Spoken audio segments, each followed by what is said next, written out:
Ni kama historia imejirudia baada ya mwaka mmoja kupita. Katika mwezi mtukufu wa Ramadhani mwaka jana, tukiwa airport Melchior Ndadaye, tulimpokea Bwana Nishimwe Idrisa akitokea katika nchi ya Tanzania katika mashindano makubwa ambayo yanaandaliwa na taasisi ya Al-Hikma Foundation, mashindano ambayo aliweza kuchukua nafasi ya 5 na kutupandisha wananchi wa Burundi na kuipandisha jamii ya Kiislamu nafasi ambayo ni kubwa katika mashindano makubwa ambayo yanafanyika katika nchi ya Tanzania.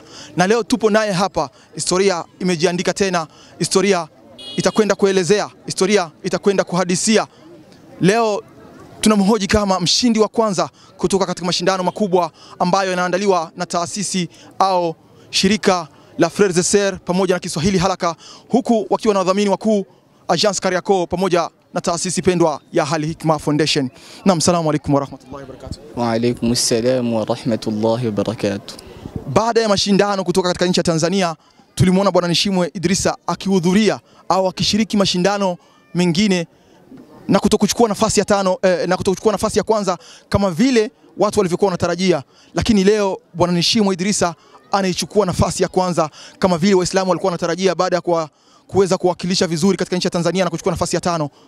Vipi leo Bwana Nishimwe Idrisa anajisikiaje baada ya kuchukua nafasi ya kwanza kwenye mashindano makubwa katika nchi ya Burundi? Najisikia furaha kabisa. Naam. Bwana Nishimwe Idrisa, umechukua nafasi ya kwanza. Nitategemea sauti itoke kwa ukubwa zaidi ili wale washiriki au watazamaji ambao wanatutazama waweze kufurahia kusikia sauti ya Bwana Nishimwe Idrisa baada ya kuisoma Qur'ani na kuchukua nafasi ya kwanza. Itakuwa ni bora zaidi. Bwana Nishimwe Idrisa, unajisikiaje baada ya kuchukua nafasi ya kwanza?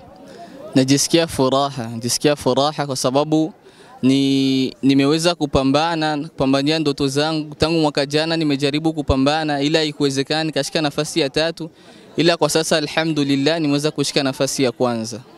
Bwana Nishimwe Idrisa, unachukua nafasi ya kwanza katika washiriki 20 ambao uliweza kushiriki nao katika mashindano makubwa. Nini siri ya kuchukua nafasi ya kwanza? Ni kuhifadhi kuliko wengine au ni nini? Ni taufiki ya Allah subhanahu wa ta'ala. Huwa anakuwa ameshamuandaa, anamjua yeye mshindi ambaye anaweza kushinda mashindano hayo. Lakini washiriki wote 20 ambao tumeshiriki nao wote walikuwa ni wazuri na wamesoma vizuri, na alhamdulillah wote ni washindi.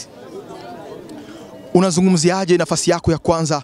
Unaipeleka kwa nani baada ya kuchukua nafasi ya kwanza hii? Napenda kutoa shukrani za dhati kwa mama yangu mzazi ambaye amenihimiza kupenda kusoma Qur'an, kwenda madrasa, na mimi nikatokea kupenda, nikazidisha juhudi, nikawafuata maustazi mbalimbali, washekhe mbalimbali ambao wana ilmu ya qiraat, na hizi wakatusaidia hizi mawakfu na ada ahkamu tajwid, tukawa tumefaidika hivyo. Naam, si tuseme tu hongera sana kwa kuchukua nafasi ya kwanza. Na imani mwaka kesho wewe hutoshiriki mashindano haya. Ni matarajio yetu kukuona pia kwenye mashindano makubwa ambayo utaiwakilisha tena Burundi kwa mara nyingine inshallah, kwa huruma yake Mwenyezi Mungu. Inshallah biidhnillah.